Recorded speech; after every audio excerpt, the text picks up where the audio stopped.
YTN 라디오 이동의 뉴스정보승부 3부 시작합니다. 영화보다 더 영화 같은 현실 뉴스들을 파헤쳐보는 시간이죠. 뉴스정면승부의 사건 처리반. 사건 처리반장 배상원 프로파일러 그리고 사건 처리반은 MC 장원 나왔습니다. 두 분 어서 오십시오. 안녕하세요. 네, 안녕하세요. 반갑습니다. 충남 지역에서 일주일 간격으로 속옷 차림과 알몸 상태의 여성 시신들이 잇따라 발견됐다면서요? 네, 맞습니다. 지난달 31일 청양군 지천생태공원 인근 하천에서 여성 시신 2구가 발견이 됐습니다. 숨진 두 사람은 40대와 10대인 모녀 관계였고요. 발견 당시 알몸 상태였다고 밝혀졌습니다. 경찰은 이날 새벽 두 사람이 집에서 나갔다는 남편의 진술을 확보한 상태인데요. 또 앞서 지난 1월 25일 충남 공주시에서 20대 여성이 한 논바닥에 숨진 채 발견되기도 했습니다. 이 여성은 발견 당시 속옷 차림이었으며 입고 있던 옷도 함께 발견이 되었다고 합니다. 이 여성의 마지막 행적은 당일 새벽 2시로 밝혀졌습니다. 예. 사건이 두 개인 거고 총 사망자는 그러면 3명이네요. 25일 날 20대 여성이 사망했고 31일 날 40대와 10대 모녀 관계 여성들이 또 사망했고, 그런데 이 두 사건에서 다 알몸 상태 혹은 속옷 차림이었으면 이게 또 성범죄를 의심할 수밖에 없는 그런 사인 것 같기도 합니다. 예, 이제 발견된 장소가 20대 여성은 논바닥인 거고요. 예. 이 모녀 40대와 10대 초반의 아이죠. 이는 천변이라고 하죠. 우리가 하천변에 예. 시민들이 이제 걷기도 하는, 이런 산책도 하는 그런 곳인데, 예. 좀 장소가 좀 애매한 부분이 있습니다. 왜냐하면 성범죄라고 하기에는 조금 애매한 공간적인 특성이 있고, 예. 또 하나는 이제 그 어떤 외부적인 상처가 발견되지 않았다. 예. 그 말하자면 성적 공격이라고 하면은 어느 정도까지 상처가 있어야 되는데, 예. 지금은 그게 거의 없거나 발견되지 않는 상태에서 옷을 벗었다고 하면은 일종의 파라독시칼 언드레싱이라고 해서 이상 탈의 현상이 아닐까. 일종의 사고사, 저체온사, 이런 것을 추정하고 있는 것 같습니다. 이상탈의 현상이라는 것은 본인이 스스로 옷을 벗는 행위를 말씀하는 겁니까? 그렇죠. 이제 체온의 25%가 갑작스럽게 떨어졌을 때, 예. 뇌에서 뇌에서 판단 기능이 상실되는 겁니다. 어허. 그래서 그러니까 바깥은 추운데 자기는 덥다고 생각하는 겁니다. 예. 그래서 우옷부터 속옷까지 다 벗는 형태인데, 문제는 이제 혼자일 경우는 이게 가능한데, 두 명일 거는 서로가 이제 보는 상태라서 그것은 좀 어렵다는 얘기도 있고요. 예. 그런데 또 다른 건 뭐냐면 어른과 아이일 경우는 좀 다르다. 이거는 이런 형태 이상탈의가 가능하다. 이런 얘기도 있습니다. 아하. 자, 일단은 그러면 경찰에서는 타살 혐의가 없다고 보고 있는 것 같습니다. 네, 모녀 사건의 경우 경찰은 시신의 특별한 외상이나 저항 흔적이 없는 등으로 보아 타살 혐의는 없다고 판단을 하고 있고요. 이 공주 논바닥에서 발견된 여성의 경우도 타살 흔적이 발견되지 않았다라면서 부검을 통해 정확한 사건 경위를 파악할 예정이라고 밝혔습니다. 그럼 배 교수님, 그러면 타살 혐의는 없고 그 외부적인 상처도 없다. 그 만일 이상탈의로 그 사망에 이뤘다고 하면 저체온증인 건가요? 예, 그렇죠. 일종 동사라고 되는 건데요. 예. 예, 동사라고 해서 아주 추운 경우가 아니라 상대적인 어떤 기온 하강입니다. 기억하실지 모르겠지만 세월호 참사의 유병원 회장 같은 경우가 그때가 여름이었죠. 예. 초봄이었는데 갑작스런 기온의 하강, 이런 상태에서 뇌가 잘못 반응하는 겁니다. 예. 그러니까 이것은 일종의 사고사 형태가 되는 거죠. 예. 물론 이건 추정입니다만 예. 그렇게 되는 거죠. 예. 예. 그러니까 이제 자세한 것은 부검을 통해서 봐야 될 텐데, 어쨌든 지금 상황에서 비슷한 시기에 비슷한 장소에서 이런 일이 벌어졌으니까 또 사건의 연관성을 배제하지 않을 수는 없는 거 아니에요? 네, 맞습니다. 그러니까 그 경우도 역시 판단해 봐야죠. 이게 참 우연치고는 너무 우연이 되는 게, 예. 청양그 공주가 그렇게 먼 데가 아니고, 예. 하필 또 이 두 케이스가 새벽 혹은 새벽 인접 시간에 나가서 아니면 외부에서 이제 이런 일이 생겼기 때문에, 예. 분명한 경우는 그것도 말하자면 어떤 타살 가능성도, 연쇄 가능성도 추정해 봐야 되겠죠. 이제 생각해 봐야 되는 겁니다. 예. 당연히 모든 가능성을 열어보고 수사를 해야 될 텐데, 일단은 그러면 자세한 것은 부검이 나와봐야 또 수사가 한층 더 진전이 되겠네요. 예, 그렇습니다. 알겠습니다. 정인이 사건을 부실 수사한 경찰에 대한 징계위원회가 열리는군요. 네, 맞습니다. 장하연 서울경찰청장은 정인이 사건과 관련 설 명절 전에 징계위원회를 개최할 것이라고 밝혔습니다. 이번에 징계위에 회부되는 사안은 정인이 사건 3차 신고 관련 내용으로 보여지는데요. 이 정인이 사건에 대해서 간단히 말씀을 좀 드리자면 서울 양천구에서 발생한 16개월 입양아 아동학대 및 치사 사건으로서 경찰이 지난해 5월 25일, 6월 29일, 9월 23일 세 번에 걸쳐 학대 의심 정황과 관련 신고에 대한 이 부실 대응 문제로 세간의 도마 위에 올랐던 바가 있습니다. 예. 그러니까 1차 신고가 들어왔을 당시 처리 담당자 2명은 주의 처분을 일단 받았고 2차 신고 사건 처리 담당자 2명은 경고 처분을 받았고 지금은 이제 3차 신고 받았을 때 처리 담당자들을 징계한다는 거지 않습니까? 배 교수님, 징계위원회 절차는 어떻습니까?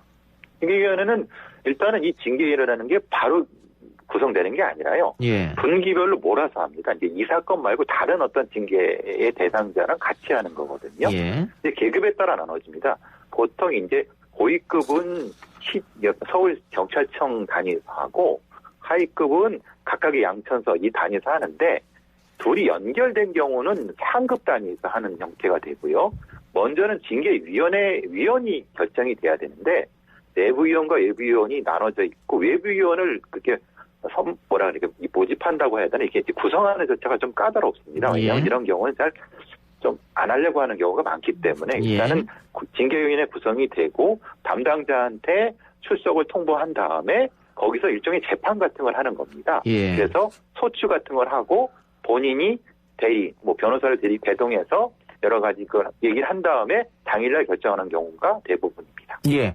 그런데 일각에서는 이거 매뉴얼이나 법 체계를 정비하지 않고 이렇게 담당 경찰관들만 징계한다고 해서 재발 방지가 되느냐 이런 의문점을 제기한 분들도 계세요. 예, 보통의 이전의 경찰 징계라는 게 꼬리 자르기가 잘 많았습니다. 예. 말하자면 담당 말단 경찰관만 그냥 이렇게 좀 가볍게 징계 처리하고 예. 이 실제적인 제도적인 사실은 책임은 고위층에 있는데 이거를 좀 꼬리 자르는 경우가 많았고 사실 좀 제가 좀 아니할 말로는 이런 경우도 많이 얘기됩니다. 뭐냐면 대충 징계가 미리 결정돼 갖고 이제 이렇게 되는 경우도 예전 같은 경우 많았습니다. 예. 그러니까 이제 서로 일정에 짜고 한다고 하면 좀 묘한데 예. 그러니까 이제 외부에서 보기는 좀 그런 거죠. 그걸로 꼬리 자르는 거야? 라는 비판을 받을 수 있는 거죠. 당신한테 미안하지만 아마 이러한 결정이 내릴 텐데 좀 조직을 해서 참아라 이럴 수도 있단 말이죠, 과거에는. 그렇죠. 아니할 말로 그런 게 없지 않았기 때문에 참 죄송한 말씀입니다. 알겠습니다. 자, 안타까운 사건이 있었던 것 같은데 3억 원이 든 비닐봉투를 쓰레기로 착각해서 버린 사건이 있었네요. 네, 맞습니다. 이 치매 증세가 있었던 A씨의 어머니가 지난달 23일에서 24일 이사를 가기 위해 이삿짐을 정리하던 중에 달러 뭉치가 든 비닐봉투 한 개를 집 밖 쓰레기를 모아두는 곳에 내놓은 것으로 알려졌습니다. 예. A씨가 이 사실을 깨닫고 확인하러 나간 것은 26일 오후 11시쯤이었는데요. 예. 이 현장에는 돈을 싸둔 담요와 비닐봉투, 현금이 사라진 뒤였다고 합니다.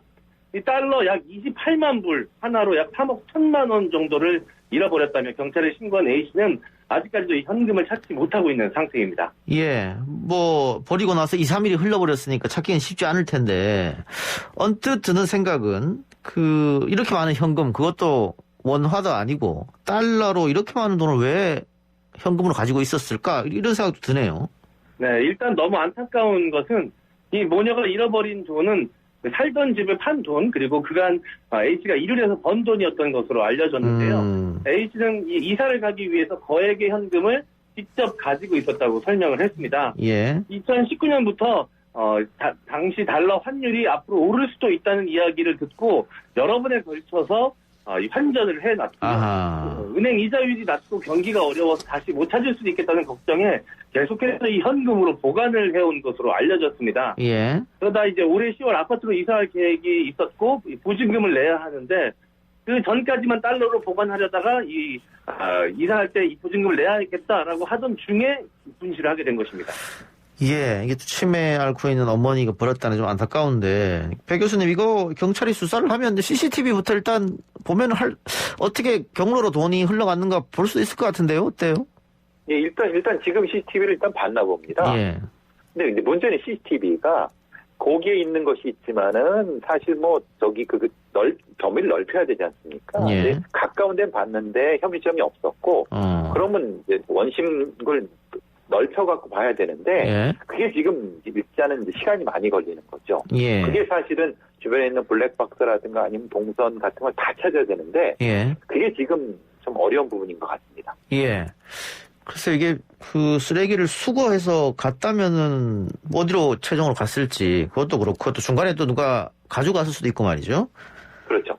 근데 오히려 거꾸로 될 수도 있습니다. 예. 그러니까 말하자면 그 쓰레기를 이제 열어갖고 물을 꺼내시는 저기 노인분들이 계시지 않습니까? 예, 예. 소태품 파는 걸로. 만약에 돈으로 인식하지 않고 그냥 종이로 인식해갖고 가서 그냥 처리했다. 이러면 이게 더 어려워지는 거죠. 그러니까 만약에 누군가가 만약에 이거를 가져가서 보관했다고 하면은 찾을 수 있는 기회가 더 생길 수 있는데 그렇지 않고 이걸 그냥 뭐 태워버렸거나 이렇게 되면은 이건 상당히 찾긴 어렵고. 그렇죠. 근데 만일 누군가 가지고 갔다. 그것도 처벌받죠. 뭐 주웠다고 끝나는 게 아니지 않습니까? 그럼요. 당연히 이건 점유이탈물 횡령죄라고 해서 예. 이게 이제 그 집안에 있는 게 아니라 바깥에, 그러니까 쓰레기를 내놓는 그 사유지 바깥에 있는 거기 때문에 공로죠. 예. 그러니까 점유이탈이 된 거기 때문에 점유이탈 횡령죄고 1년의 징역이나 300만 원 이하의 벌금을 줄 수 있는 사실 큰 죄가 되는 거죠. 예. 그 만일 갖고 있다가 경찰에 신고를 한다든가 주인을 찾아주면 뭐 몇 프로를 또 받을 수도 있죠. 예, 유실물 같은 경우는 뭐 5%에서 많은 뭐 10% 20%까지 되는데 예. 보통은 한 5에서 7%로 해거든요. 총액에. 예. 그래서 이제 타협 뭐 이렇게 합의를 해가지고 이렇게 받는데 이 경우 같은 경우는 분명히 큰 돈이라는 걸 알았다고 하면은 예. 사실은 나중에 돌려주기 쉽지가 않죠. 그런 문제가 생기게 되죠. 왜냐하면 분명히 아는 상태에서 가져간 거니까. 그럼 예를 들어 민사소송 문제가 되고 막 예. 복잡한 문제가 되는 겁니다. 며칠 동안 보관하고 있었을 때 돈을 안 줄 생각으로 보관하고 있었던 것 아니냐 이렇게 되면 복잡해지겠네요. 그렇죠. 사실 그렇게 생각할 수밖에 없지 않겠습니까? 예. 돈인 거 뻔히 아는데. 예. 예, 어쨌든 좀 찾았으면 하는 생각이네요. 예. 또 하나 볼까요? 삼례 나라 슈퍼 사건. 많은 분들이 알고 계신 사건인데요. 최근 국가와 그 검사가 15억 원을 손해배상해야 된다는 판결이 나왔습니다. 먼저 이 사건 개요부터 설명해 주시죠. 네, 삼례 사건은 지난 1999년 2월 전북 완주군 삼례읍에서 발생한 강도 살인 사건으로 당시 직접장애인 최모 씨 등 이른바 삼례 3인조가 범인으로 몰려 대법원에서 징역 3년에서 6년형을 확정받았습니다. 예. 하지만 당시 검찰 수사를 받고도 무혐의 처분됐던 진범이 지난 2015년 양심 선언을 하면서 3례 3인조는 재심 끝에 무죄를 확정받게 된 것인데요. 사건 발생 17년 만에 살인의 누명을 벗게 된 것입니다. 이번에 피해자들과 그 가족들이 국가를 상대로 손해배상 소송을 진행했고요. 총 15억 원을 배상하라는 판결이 나온 것입니다. 예. 자, 피해자들이 경상도 억양을 썼고 3명이었다 뭐 이런 여러 가지 얘기를 했는데 결국은 억울하게 다른 사람들이 붙잡혀서 감옥살이를 했습니다. 근데 진범이 따로 있고 용의자도 검거가 됐었는데 왜 이 사람은 풀려나고 억울한 사람들은 계속 감옥에 있었을까요? 그게 참 미스터리입니다. 예. 왜냐하면은 당시에 범죄가 발생했던 1999년 11월에 부산지검에서 진범이라고 3명을 분명히 잡아갖고 거기에 이제 좀 피해자한테 목소리를 확인해갖고 분명히 맞다라고 했는데 검찰에서는 아니다라고 그냥 풀어줬던 거거든요. 예. 그러니까 말하자면 이것은 혹시라도 기존에 잡은 어떤 범인의 그럼 다시 그걸 잡은 사람이 뭔가 책임을 져야 되지 않습니까? 예. 경찰이든 검찰이든 예. 그걸 은폐하기 위해서 이렇게 좀 풀어주지 않았나라고 의심이 생길 수밖에 없는 거죠. 그러면 자신들의 잘못을 숨겨야 되기 때문에 우리가 잘못 조사했다는 것을 그래서 풀어줬다 이렇게 말이 되는 거네요. 근데 이제 1999년, 2000년 초반만 해도 이런 것들이 사실은 없지 않았거든요. 그러니까 이런 거죠. 급하게 누굴 어떤 해결하기 위해서 비슷하게 끼워 맞추게 된 거예요. 동네에서 사실 뭐 이런 어떤 건달들을 이제 좀 섭외해 갖고 맞춰놨는데, 예. 그래서 재판을 진행해서 1년 실신까지 받았는데 갑자기 진범이 잡히는 상황. 저도 이런 경우는 아직 몇 번 봤거든요. 예. 그러니까 이런 경우가 아닐까 싶습니다. 예. 그런데 수사를 수사관으로 처음 들어가거나 또 검사로 처음 임용될 때 억울한 사람이 있어서는 안 된다. 그런 거 교육하고 배우지 않습니까? 당연히 그렇죠. 예. 근데 그렇게 안 하는 수사관이나 검사들이 있었다는 게 사실은 안타깝네요. 왜냐면은 이분도 억울하게 옥살이에서 자신의 어떤 청춘이 다 날아갔으니까 이게 뭐 15억 원 배상금으로 그 청춘이 돌아오겠습니까? 근데 이 총 배상금 15억 가운데 일부를 사건 담당 검사가 내야 된다고요? 네, 피해자와 이 피해자 가족들은 정부와 이 당시 담당 검사였던 최모 변호사에게도 소송을 진행했는데요. 배상액 중 일부는 최모 변호사가 부담하도록 판결을 했습니다. 전체 배상금은 15억 6천여만 원으로 이 중 최 변호사가 부담하도록 명령한 액수는 총 3억 5천여만 원 정도입니다. 예. 근데 교수님. 예. 근데 이 사건이 이 검사 한 명만 잘못한 게 아니고 당시 수사 경찰, 검사, 판결한 판사 다 잘못한 거 아닙니까? 그렇죠. 근데 지금 핵심적으로, 예. 배상은 검사만 하게 됐어요? 이제 왜냐하면 이거는 소추행위를 국가를 대신한 소추행위가 핵심이기 때문에 그렇다라고 하지만 실제로는 경찰, 판사들 다 책임을 져야죠. 그러니까요. 근데 문제는 법이 없습니다. 판사가 그렇게 이렇게 뭐 잘못했다고 해서 그걸 해야 될 법이 없는 거고. 예. 그래서 이거 형사 처벌은 안 받는 거고요. 예. 민사가 되는 거예요. 지금 이게 다 국가의 배상이 되는 거죠. 이게 참 이상한 상황이 되는 겁니다. 예. 그러니까는 담당 검사는 소추 기능이 있으니까 기소를 했으니까 그건 국가를 대신해서 기소를 했기 때문에 이 검사만 책임을 지는 거고. 그렇죠. 자, 그 삼례 나라 슈퍼 피해자 중 한 명이 재심에서 사과 한마디, 미안하다는 한마디가 듣고 싶었다 이런 이야기를 했다고 하는데 이 삼례 나라 슈퍼 사건뿐만 아니라 최근 약촌 오거리 사건에서도 누명을 쓴 피해자들이 국가로부터 배상을 받아야 한다라는 판결이 나왔지 않습니까? 근데 정작 불법 수사를 자행했던 수사 담당자들 또 판사들은 사과했다는 기억이 저는 없습니다. 여태까지 뭐 한 분 뭐 박범대 예. 법무장관이 사과 부분이 있었고요. 예. 근데 그 외에 판사나 검사분들이 했다는 게 저도 기억이 없습니다. 근데 왜냐하면은 예. 형법적으로 이것을 이렇게 책임질 수 있는 구조가 없습니다, 우리나라에. 그러니까 아무리 잘못했다 하더라도 그걸 그렇게 책임질 수 있는 구조가 없는 거죠. 그러니까 당연히 이 사람들은 사과하지 않는 거죠. 그 서울시 피레미 같은 예. 죄송합니다. 표현이 그렇습니다만 예. 경찰이 우선적으로 처벌이 되거나 뭐 이렇게 돼갖고 지금 이 담당 경찰도 사실은 그 부분을 가지고 문제 삼는 거죠. 서울시 간첩 조작 사건 같은 경우에도 담당 검사가 아무런 처벌을 받지 않았으니까요. 그렇죠. 이게 근데 비단 뭐 두 사건이나 서울시 조작 간첩 사건뿐만이 아니라 군사 독재 정권 시절에도 간첩 조작 사건이 상당히 많았습니다만은 당시 기소한 검찰 또 판결한 판사가 사과했다는 얘기는 들어보지 못했습니다. 나중에 재심에서 이제 무죄가 확정되면 재심 판사들이 대신 사과를 하더라고요. 그렇죠. 예, 그래서 그게 참 이성의 아이러니가 되는 거고. 그러니까 그거를 왜 이렇게 이건 어떤 공소시효의 문제인지 아니면 별도의 법을 제정해야 된다고 얘기를 하는 거죠. 피해자분들은. 그래서 예.